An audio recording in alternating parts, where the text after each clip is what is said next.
और सच बोलने पर कैसे उद्धव सरकार की दादागिरी शुरू हो गई है, लेकिन इस दादागिरी को पूरा देश मिलकर थामेगा, रोकेगा। ये रिपोर्ट देखिए।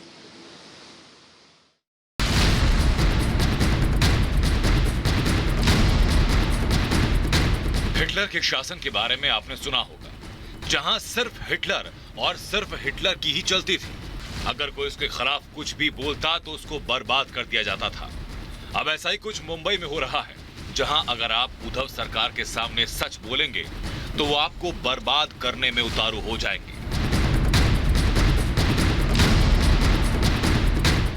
रिपब्लिक भारत ने सुशांत की मौत के बाद न्याय की मांग की, बॉलीवुड के नेपोटिज्म का खुलासा किया, रिया एंड गैंग के ड्रग्स कनेक्शन के सच सामने लाए। इस सच से उद्धव सरकार इतना बौखला गई कि रिपब्लिक के खिलाफ खड़ी हो गई और सच का गला घोटने के लिए रिपब्लिक भारत के रिपोर्टर को गिरफ्तार कर लिया। लेकिन उद्धव ये भूल गए कि रिपब्लिक भारत सच दिखाने से न डरा है न डरेगा, और अब तो पूरा देश रिपब्लिक के साथ खड़ा है और खुलकर रिपब्लिक भारत के पत्रकार को रिहा करने की मुहिम में लोग जुड़ गए हैं। जब लोकतंत्र का चौथा स्तंभ हमारे पत्रकार सच्चाई दिखाने का काम कर रहे हैं, तो वहीं रिपब्लिक भारत के 2 पत्रकारों को जेल भेजने का काम किया जा रहा है।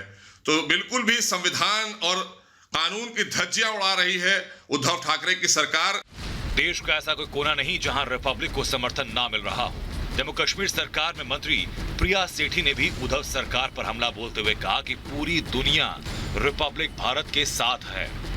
पूरा देश जो है रिपब्लिक भारत के साथ खड़ा हुआ है, और इस तरह की जो नाइंसाफी और इस तरह के जो बयान देना कि हम फ्रीडम ऑफ स्पीच को बंद करेंगे और कहीं ना कहीं रिपब्लिक के जो ऑफिसेज हैं उनको बंद करवाएंगे महाराष्ट्र में, ये उनकी गलत सोच है, क्योंकि पूरी दुनिया जो है, पूरा हिंदुस्तान जो है रिपब्लिक भारत के साथ खड़ा है। नेता ही नहीं बल्कि संत समाज भी उद्धव सरकार के तानाशाही से आक्रोश में है।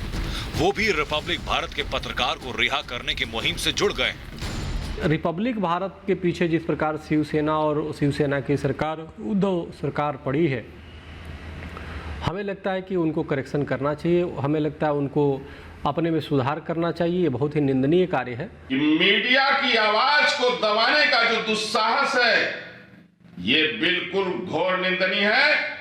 और रिपब्लिक भारत जो है राष्ट्र के जो सच्चाई है उसको सामने रखता है, और रिपब्लिक भारत राष्ट्र के लिए रक्षा कवच है। मध्य प्रदेश सरकार के मंत्री विश्वास सारंग ने तो उद्धव सरकार के शासन की तुलना इमरजेंसी से कर दी कि एक पत्रकार को 4 दिन तक जेल में डालना। उद्धव जी भूल रहे हैं कि यही गलती सोनिया की सास इंदिरा गांधी ने की थी और उनको जमीन पर लाकर जनता ने खड़ा कर दिया था। उद्धव ठाकरे को समझना चाहिए कि वो तालिबानी राज महाराष्ट्र में ना चलाएं। महाराष्ट्र सरकार की बदले की मानसिकता पूरे देश ने देख ली है और अब पूरा देश एक सुर में बोल रहा है। पत्रकार लोकतंत्र का चौथा स्तंभ हैं। रिपब्लिक भारत के पत्रकार को रिहा करो उद्धव सरकार। Bureau report, Republic Bharat.